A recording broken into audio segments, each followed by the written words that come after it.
minum sebanyak-banyaknya di bawah bahkan dari telapak tangan kirinya, kata Rasulullah. Dia akan mengeluarkan air yang sangat besar sehingga air itu membentuk aliran sungai yang besar dan bening.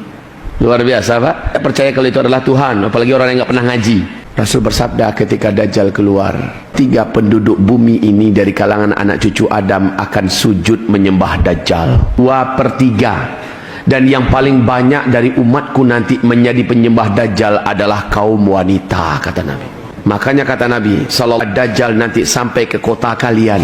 Hai umatku, ambil istri kalian, bawa ke dalam rumah, ikat. Ambil anak-anak perempuan kalian, bawa ke dalam rumah, ikat. Ambil saudara-saudara perempuan kalian, bawa masuk ke dalam rumah, ikat. Ambil mak-mak kalian, ibu-ibu kalian, bawa ke dalam rumah, ikat. Tutup pintu rapat-rapat, tutup jendela rapat-rapat, dan bacakan di dalam rumah Al-Kahfi dari ayat 1 sampai 110. Ternyata didengar Dajjal masih ada di kota kita, lanjutkan ulang balik baca surah Al-Kahfi. Nah, ini cara untuk selamat dari kuasa Dajjal. Kalau saya hidup saat Dajjal itu keluar, kata Rasulullah, sungguh demi Allah saya yang akan langsung menghadapi Dajjal. Saya yang akan melindungi kalian. Tapi ketika Dajjal nanti keluar dan saya sudah tidak ada pada saat itu, setiap kalian harus menjadi pelindung bagi dirinya masing-masing. Diharamkan umatnya, jangan pernah keluar dari rumah-rumah kalian saat Dajjal sampai ke kota kalian. Nanti akan ada seorang lelaki yang merasa sangat yakin, imannya kuat, tidak mungkin dia akan murtad jika berjumpa dengan Dajjal. Maka dia pun keluar dari persembunyiannya, keluar dari rumahnya, berjumpa dengan Dajjal. Saat dia melihat Dajjal, dia bertemu dengan Dajjal, Rasul bersabda, menguaplah iman laki-laki itu dari dadanya dan hilanglah iman itu.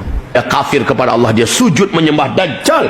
Walaupun Dajjal sudah pergi meninggalkan negerinya, kotanya, dia tetap akan kafir kepada Allah sampai dia mati. Orang yang sujud menyembah Dajjal, maka seluruhnya akan kafir sampai mati. Ada cerita akan taubat lagi. Nabi mengajarkan betul, hati-hatilah dengan Dajjal. Baina khalqi Adam ila qiyamis fitnatun akbar minad Dajjal. Sejak Nabi Adam diciptakan sampai kiamat nanti terjadi, tidak ada di muka bumi ini fitnah yang lebih berat, fitnah yang lebih dahsyat, fitnah yang lebih hebat, melainkan fitnahnya Dajjal. Kalau kata Rasul di hadis yang lain, kalau seandainya semua fitnah-fitnah yang ada di muka bumi ini digabungkan seluruhnya yang pernah diderita dan dialami oleh umat manusia, lalu diadu tanding dengan fitnah ketika Dajjal keluar, pasti seluruh fitnah yang ada di muka bumi kalah oleh hebatnya fitnah Dajjal. Jadi kaum muslimin, tentang Dajjal ini, tanda-tanda tentang kemunculan Dajjal itu serentak bermunculan sekarang, Pak. Kalau Bapak nanti mau buka, di sini ada pembahasan yang detail dan sangat rinci tentang Dajjal. Hadis-hadisnya, dalil-dalilnya, keterangan-keterangan para ulama. Coba nanti dibaca.